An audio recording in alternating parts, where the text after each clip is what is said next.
Estadão Notícias.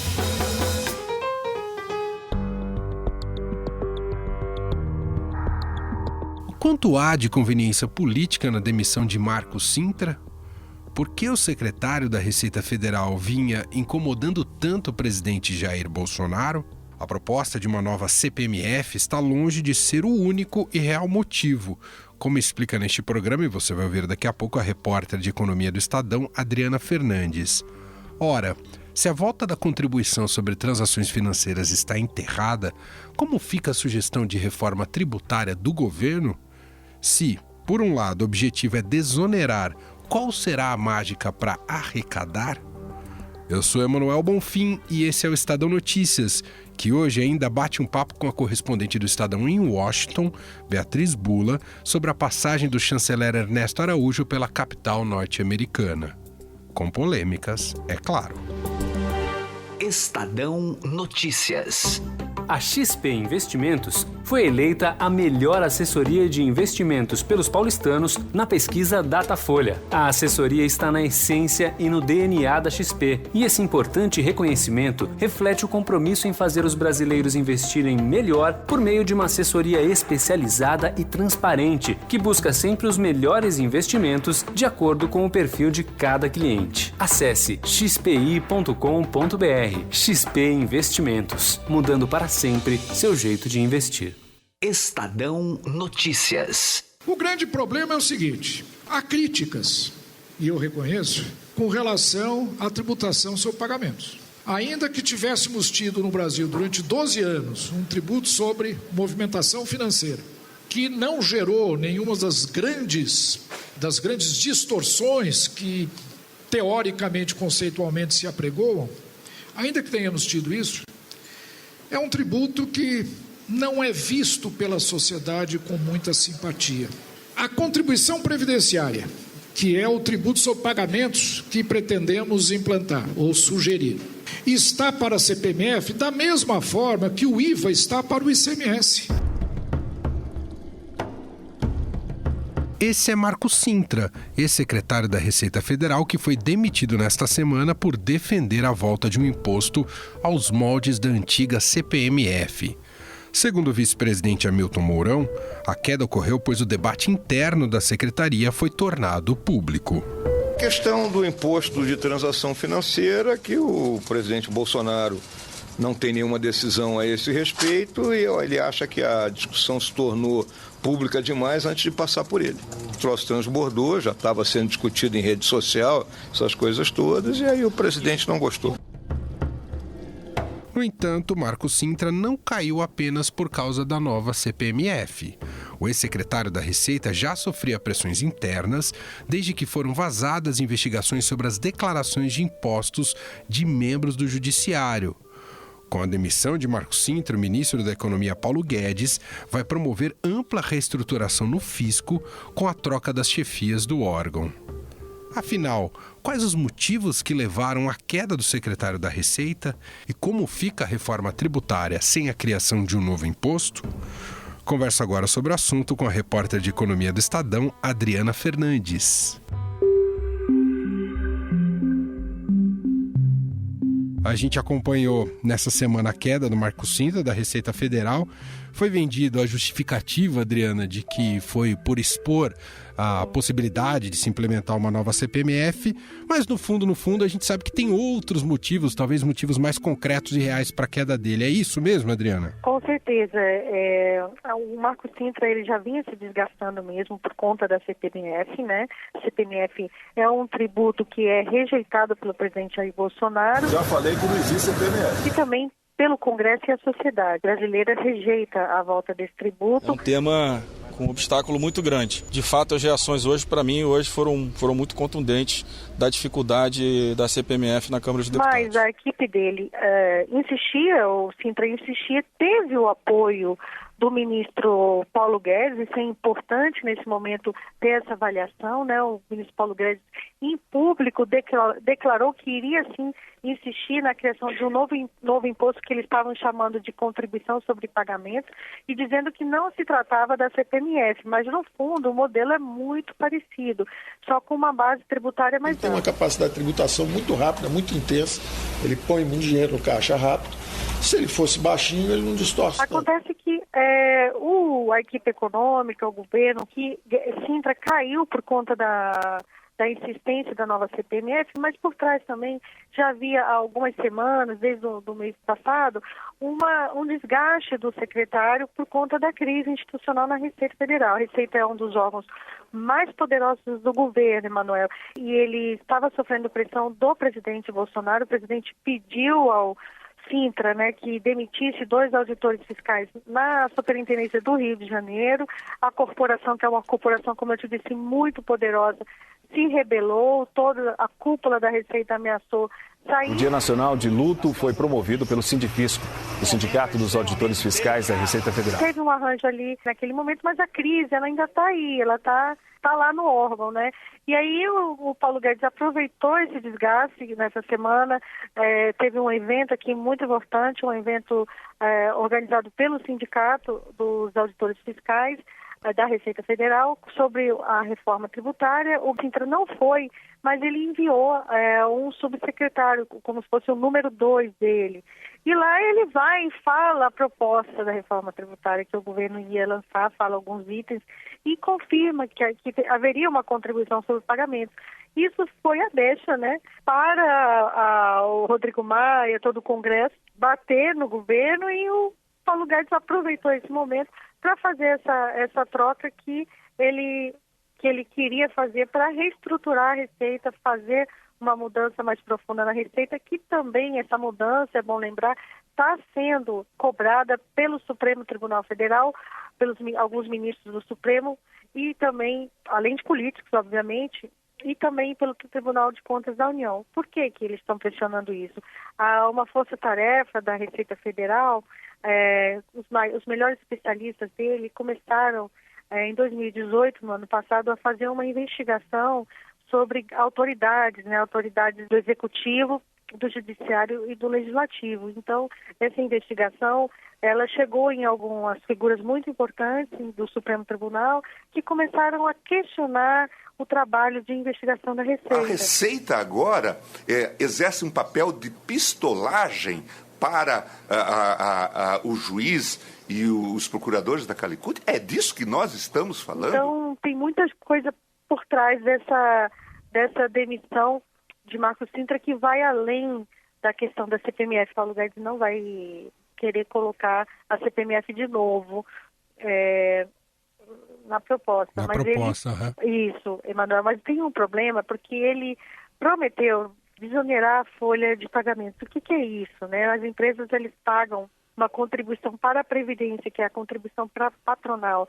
Ela hoje é de 20%, ela tem muitos encargos, e o governo, na campanha, o presidente Bolsonaro e a equipe dele, junto com Paulo Guedes, na campanha, prometeu desonerar essa folha para as empresas para poder ampliar o número de empregos no Brasil, deslanchar o número de empregos. Nós podemos propor uma desoneração forte na folha de pagamentos a troco da entrada desse imposto. Se a classe política achar que o mais importante, que os desvios, as distorções causadas pelo imposto são piores do que os 30 milhões de desempregados sem carteira de trabalho tem aí, eles decidem. A intenção do Paulo Guedes era desonerar isso, reduzir a carga tributária via esse novo imposto. Então ele tem um problemaço, né? Porque ele prometeu e é muito difícil arrumar esses recursos para desonerar a folha.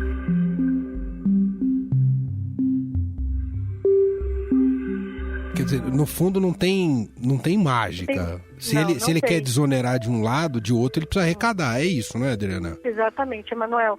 Tem uma questão que é importante. Se ele desonera de um lado, né, se ele deixa isso que era muito questionado a CPMF, ele reduz a carga, né, os tributos que as empresas pagam à Previdência. Mas aí, o que todo mundo estava questionando, então ele coloca essa conta para toda a sociedade, né? Porque aí todo mundo iria pagar essa nova CPMF, né? Isso era um ponto muito crítico dessa recriação dessa CPMF. Outro ponto é com relação a... muitos economistas dizem que não é um imposto eficiente, que é um imposto em cascata, e ele provoca muitas distorções, né? Só para concluir, no final das contas, a queda do Marcos Cintra acabou agradando o Palácio do Planalto, a figura do presidente Jair Bolsonaro, lá por conta do Rio de Janeiro, e também membros do Judiciário. No final acabou servindo a uma série de frentes aí dos poderes, é isso, Adriana? Exatamente. Acho que quem não está muito contente é o setor de serviço. O setor de serviço, ele tem uma participação maior no produto interno bruto, e a reforma tributária que está em discussão no Congresso, né, o modelo que está lá, amplia a carga para eles. E então eles estavam contando muito com essa nova contribuição, né, essa nova CPMF, para aliviar a carga para eles nesse novo modelo tributário que está sendo discutido no Congresso. Agora fica uma incógnita, porque o Congresso está cobrando a proposta do Paulo Guedes, ele está demorando, e a gente não sabe se sem Cintra vai ficar mais difícil, mais demorado para ele enviar a proposta, e as duas propostas que estão no Congresso, tem duas propostas, tem uma no Senado e outra na Câmara, que estão ali as duas casas brigando pelo protagonismo dessas propostas. O Senado e a Câmara dos Deputados, esse foi o pacto estabelecido, discutirão esse texto, aprimorarão esse texto para a gente fazer uma reforma que possa de fato simplificar e desburocratizar essa estrutura de cobrança de arrecadação. Estão esperando o governo se posicionar, né? Perfeito. Então, a gente tem aí um imbróglio que ainda não sabe como vai sair. Quem vai liderar essa reforma, geralmente nesses assuntos o governo tem que ter uma liderança importante. Teve na reforma da Previdência, porque apresentou uma proposta, né, e foi essa proposta que foi discutida no Congresso, né, e agora a gente está vendo aí o governo atrás da curva, né, tendo que correr, porque o Congresso já está discutindo e brigando entre eles por conta da reforma tributária. Adriana Fernandes, repórter de Economia do Estadão, batendo um papo aqui com a gente sobre essa mudança nos rumos ali da Receita Federal, o impacto disso e também o impacto para as propostas, ou a proposta de reforma tributária a ser enfrentada aí pelo Congresso Nacional. Obrigado, viu, Adriana? Um abraço. Para você também, muito obrigada. Estadão Notícias.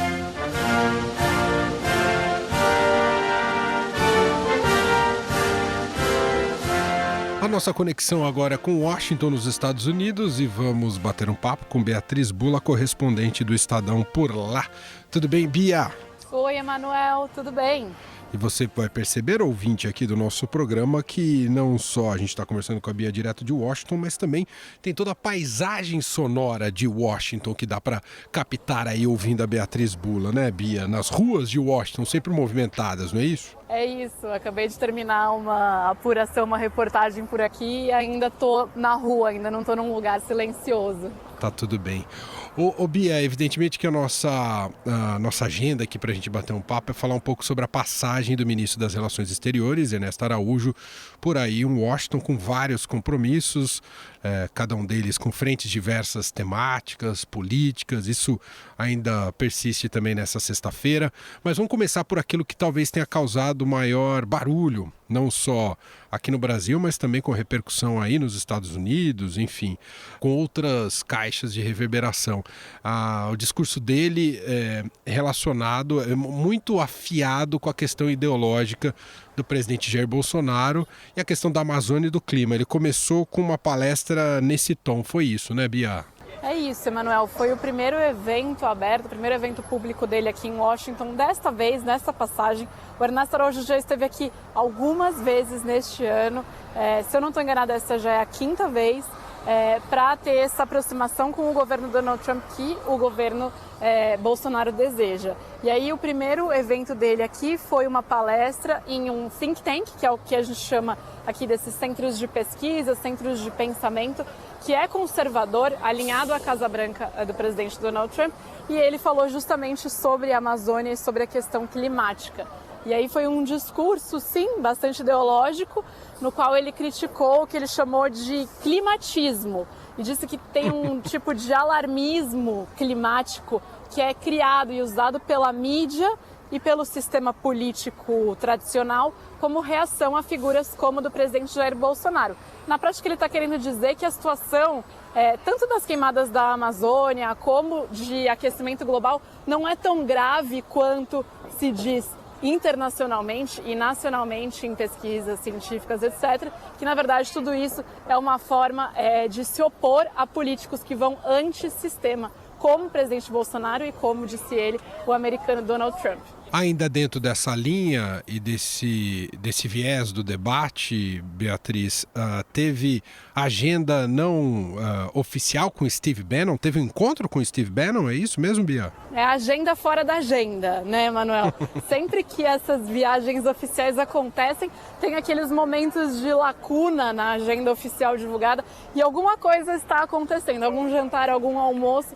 E um deles foi um jantar com o Steve Bannon, que é ex-estrategista do Trump, foi demitido da Casa Branca em 2017 e desde então tenta fomentar lideranças nacionalistas e populistas de direita pelo mundo e vem se aproximando do governo Bolsonaro desde o ano passado.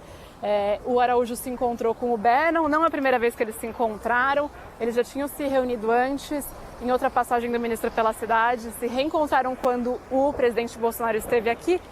E aí ele jantou agora com o chanceler e um dos temas foi justamente o discurso do presidente na ONU, segundo pessoas que estavam por ali me informaram. Foi um jantar bem reservado, mas as fontes afirmaram que entre os vários temas que foram falados, um deles foi o discurso na Assembleia da ONU, que vai acontecer no próximo dia 24, a estreia do Bolsonaro na Organização das Nações Unidas.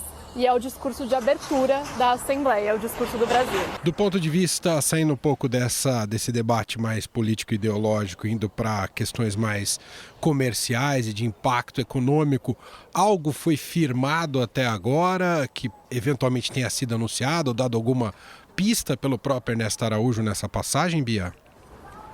Ainda não há um anúncio concreto, Emanuel, mas o ministro Ernesto Araújo teve reuniões com uma alta cúpula da área econômica do governo do presidente Donald Trump, reuniões importantes nas quais ele falou e alguns diplomatas que estão participando desses encontros também falaram que fica clara que a boa vontade do presidente Trump com o presidente Jair Bolsonaro está sendo demonstrada nessas negociações, digamos assim, está sendo repassada para toda a equipe dos dois países. Então, segundo eles, há uma boa vontade dos americanos, como nunca se viu antes, em chegar a um acordo comercial mais amplo com o Brasil, mas isso não significa um acordo de livre comércio, pelo menos não nesse momento. A previsão é falar de assuntos que possam facilitar o comércio e investimentos, diminuir burocracia para quem quiser investir, exportar ou importar. Então, destravar algumas pendências que existem nessa relação comercial, sem discutir tarifas, porque quando chega na discussão de tarifas, é necessário envolver o Mercosul, ou pelo menos decidir se vai envolver o Mercosul ou não, pedir uma exceção para o Mercosul para fazer essa negociação. Então, é algo que demanda um grau de complexidade muito maior. Então, nesse primeiro momento, é o momento de discutir questões de facilitar comércio e regulação entre os dois países. Ele teve essas reuniões e também reunião com investidores por aqui para falar sobre esses temas. Para a gente fechar, Bia, está previsto para essa sexta-feira, para o nosso ouvinte entender, a gente está gravando isso na quinta-feira à noite, mas como é publicado na sexta-feira, está previsto aí um encontro com o secretário de Estado americano Mike Pompeo. Qual que deve ser a tônica dessa conversa? Já se sabe a agenda dessa conversa, Bia? Emanuel, o Ernesto está por aqui, a gente está fechando o podcast com essa conversa, mas na verdade ele está por aqui justamente para ter esse encontro com o Pompeo. É o ponto de partida da viagem dele desta vez aqui para os Estados Unidos. É uma conversa que já estava agendada há bastante tempo, que eles chamam de diálogo entre os dois países, para repassar tudo que foi debatido durante a visita presidencial, durante a vinda do Bolsonaro, o encontro do Bolsonaro com o Trump, que aconteceu em março. Então a ideia é, passados meses deste encontro, os dois países sentarem de novo, os dois chanceleres sentarem de novo e reavaliarem o que andou, o que não andou, o que precisa melhorar. Então é um debate bastante extenso, que deve acontecer amanhã, não só entre os dois, como entre as equipes, e os dois vão fazer um pronunciamento à imprensa ao final, podem fazer algum tipo de anúncio, ainda não se tem muita clareza sobre o que seria, segundo o que o ministro falou hoje pra gente, não há alguma novidade em termos de anúncio econômico, mas há outras coisas que vêm sendo debatidas pelos dois países, como a possibilidade da ajuda dos Estados Unidos, ajuda técnica para o combate aos incêndios na Amazônia, e também, claro, novidades sobre a questão da Venezuela, que é um dos temas primordiais aqui nos Estados Unidos, e que essa semana a gente teve alguma novidade também com relação ao que deve acontecer daqui para frente, mais pressão política e econômica sobre o regime do Nicolás Maduro. Muito bem, Beatriz Bula, direto de Washington, correspondente do Estadão por lá. Beatriz, obrigado, apesar do dia intenso, obrigado por atender aqui a gente. Grande abraço, até a próxima, viu, Bia? Um abraço.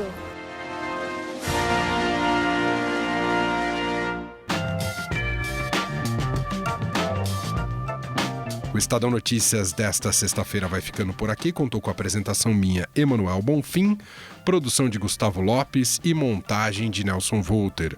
O diretor de jornalismo do Grupo Estado é João Fábio Caminuto. Mande seu comentário e sugestão para o e-mail podcast@estadão.com. Um abraço para você e até mais. Estadão Notícias.